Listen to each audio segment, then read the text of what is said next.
Hello everyone! Today we're breaking down the darkest secrets, biggest mysteries, and ethical dilemmas hidden beneath true crime stories. And this one, it's a wild ride. Before we continue, let's go through a little summary of the story. One of Us is Lying is a mystery novel by Karen McManus that centers on the death of Simon Kelleher, a student at Bayview High School and the creator of a gossip app called About That. The story begins with 5 students, Bronwyn, Nate, Addie, Cooper, and Simon, attending detention together. During detention, Simon suffers a fatal allergic reaction after drinking water laced with peanut oil. The remaining 4 students become prime suspects in what is initially considered a potential murder. As the investigation unfolds, it's revealed that each of the 4 students had secrets that Simon intended to expose on his app, providing possible motives for his death. However, further probing uncovers that Simon had orchestrated his own death as part of a plan to frame the others. He collaborated with Jake, Addie's boyfriend, who sought revenge after learning of Addie's disloyal behavior. Jake assisted Simon in executing the plan, which ultimately led to Simon's death and the framing of other students. The novel delves into themes of privacy, the impact of social media, and the complexities of high school dynamics, all while unraveling the mystery behind Simon's death. And with that, today we are diving into the twisted case of Simon Kelleher, the high school gossip king who built an empire on exposing secrets until he became the biggest secret of all. Simon ran About That, a gossip app dedicated to airing out his classmates' worst mistakes. But when he suddenly collapsed in detention, dying from an allergic reaction, 4 students became instant suspects. The Bayview 4, as the media called them, had secrets Simon was ready to expose. But as the investigation unraveled, it turned out the truth was far more shocking than anyone could have imagined. What if Simon's death wasn't murder? What if it was something even more disturbing? A carefully calculated act of self-destruction? And how far would someone go to make sure his plan didn't die with him? Let's start with the basics. 5 students, Bronwyn, Addie, Nate, Cooper, and Simon, walk into detention.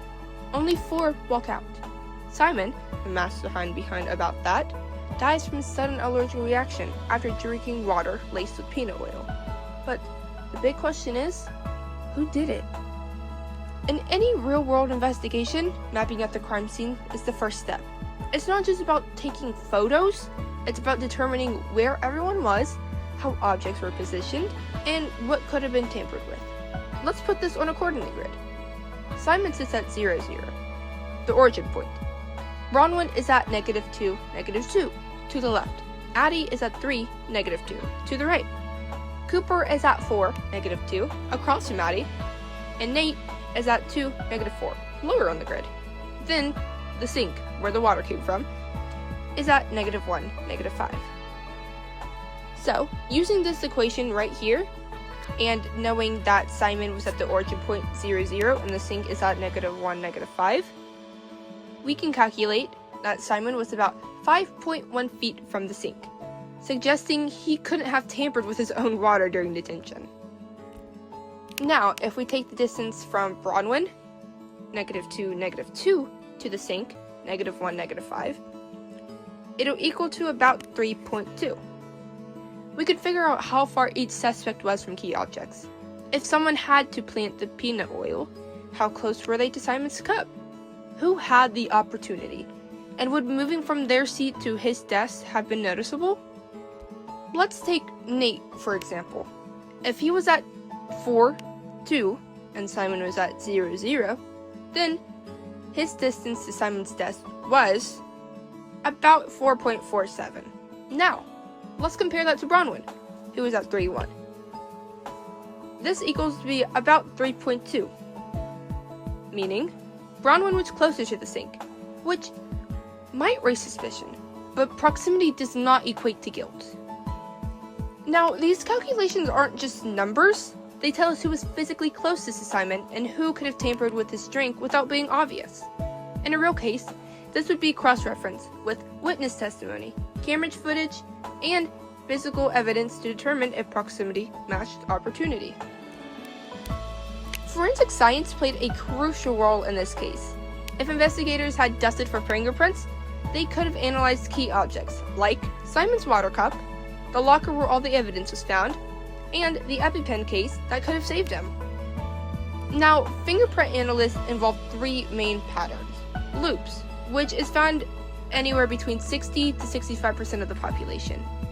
Whorls are present in 30 to 35%, and arches are the rarest, at only 5% of the population having it. If one of the Bayview Forest prints matched those on the cup, it would be a major break in the case. But fingerprints alone don't prove guilt, only presence.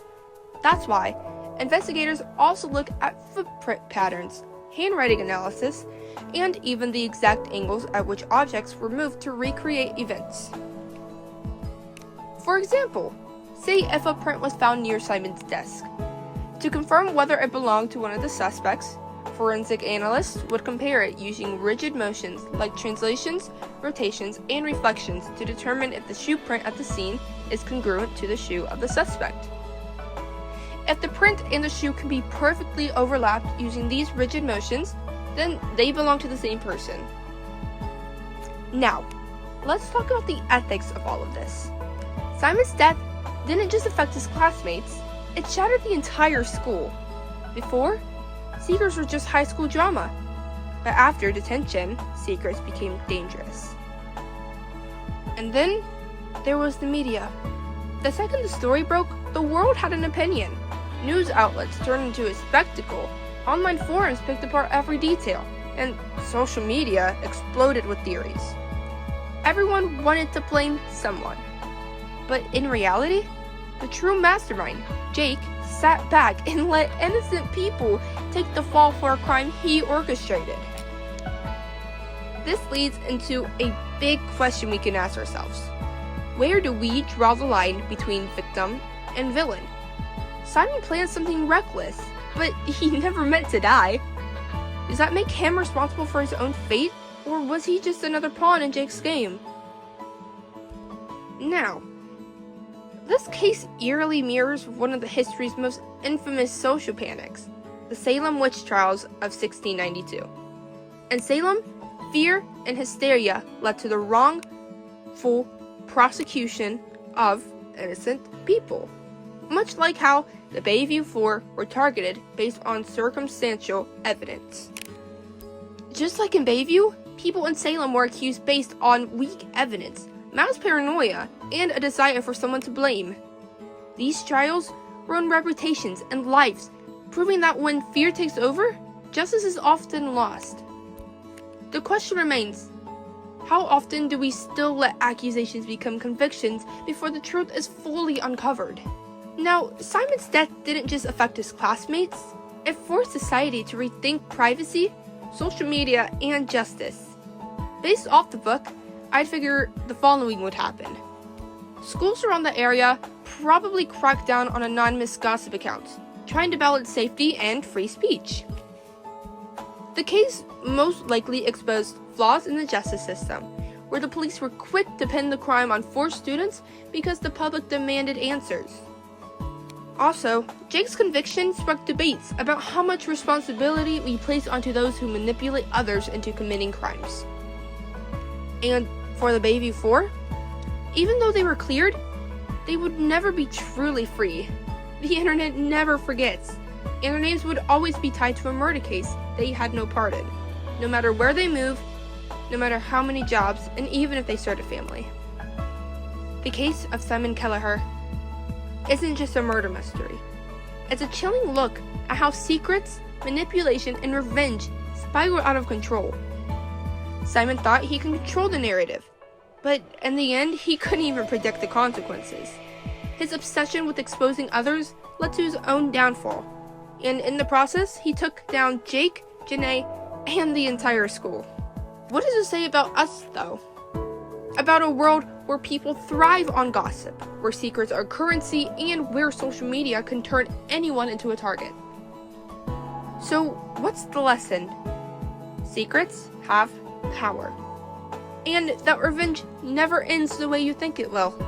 and that when you play Puppet Master with other people's lives, eventually, the game will turn against you.